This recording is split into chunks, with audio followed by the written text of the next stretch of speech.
Hi, I'm Dr. Leigh Ann Kesler, a fusion consultant specializing in science communication. It's Friday, July 9th, and it's time for your Fusion News Update. Stories today include 1. Shine Medical Technologies closes $150 million Series C5 financing to advance nuclear fusion-based technologies. 2. Department of Energy announces first round of FY 2021 Public-Private Partnership Awards to advance fusion energy. 3. Helion passes 100 million degrees Celsius. 4. Ansys enables the ITER organization to design the world's largest, highly sustainable nuclear fusion power plant. 5. Is fusion moving closer? I also have a couple of bonuses for you at the end, so stick around. 1. Shine Medical Technologies closes $150 million Series C5 financing to advance nuclear fusion-based technologies. Shine Medical Technologies, which uses fusion technology for the production of isotopes used in a variety of medical therapies, recently closed a successful funding round with Koch Disruptive Technologies as the primary investor. While Shine currently designs systems for medical isotope production, they are simultaneously working towards the production of fusion energy by commercializing intermediate technologies along the way. Our own Melanie Windridge recently wrote an article about the company for Forbes magazine, which is linked in the description. Shine CEO Greg Pfeiffer says, Shine's mission is to usher in a new era of nuclear fusion technology, and Koch, which is among the biggest players in energy, is a great long-term strategic match for us as we pursue our ultimate goal, fusion-based clean energy. We are grateful for their confidence and investment in Shine. 2. Department of Energy announces first round of FY 2021 Public-Private Partnership Awards to advance fusion energy. The U.S. Department of Energy, or DOE, announced the recipients of funds as part of the INFUSE program, which is supporting fusion energy development through public-private partnerships. Recipients include FIA members Commonwealth Fusion Systems, TAE, Renaissance Fusion, and Helicity Space, who will be working in partnership with several U.S. national laboratories to study technologies to advance fusion energy.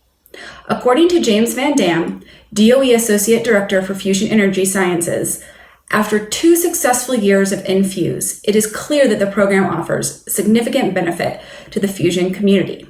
And Dennis Uchison, director of the INFUSE program and a fusion engineer at DOE's Oak Ridge National Laboratory, said, many projects are focused on the near-term technologies needed for accelerated fusion reactor development to supplement carbon-free electricity production and combat global climate change. 3. Helion passes 100 million degrees Celsius. Helion Energy recently announced that they have exceeded plasma temperatures of over 100 million degrees Celsius, or around 10 keV, making them the first private company to do so. They were able to reach this goal with their prototype, Trenta, during a 16-month campaign. Helion is pursuing a unique reactor design that uses a compressed field reverse configuration, deuterium and helium-3 fuel, and direct drive electricity generation. Helion CEO and founder David Kirtley says, these achievements represent breakthroughs with major implications for how the world meets its expanding future electricity needs while dramatically reducing climate impact on a relevant timescale. 4. Ansys enables the ITER organization to design the world's largest, highly sustainable nuclear fusion power plant. This article discusses the role of Ansys, an engineering simulation software that uses finite element analysis to evaluate the performance of materials and components under different conditions in the design of ITER. Ansys is being used by ITER scientists and engineers to reduce cost and to ensure reliability of the future fusion device, including meeting stringent safety standards. According to Prith Banerjee, Chief Technology Officer at Ansys, using Ansys simulations, ITER engineers are rapidly building a structurally sound fusion power reactor, drastically reducing the electromagnetic structure's material content and substantially decreasing the plant's development cost, driving the delivery of clean, sustainable energy for our planet. 5. Is fusion moving closer? This article in Nuclear Engineering International analyzes the increase of nuclear fusion relevant patents filed between 2011 and 2020. While the number of patents peaked in 2018, The 1.5-year delay before patent applications are made public means applications in later years are likely undercounted. This discussion of the effects of government funding and distribution of patent ownership shines a light on the business side of fusion and shows how that affects technological development. This suggests that research in the area is gathering momentum as the prospect of large-scale nuclear fusion power generation nears.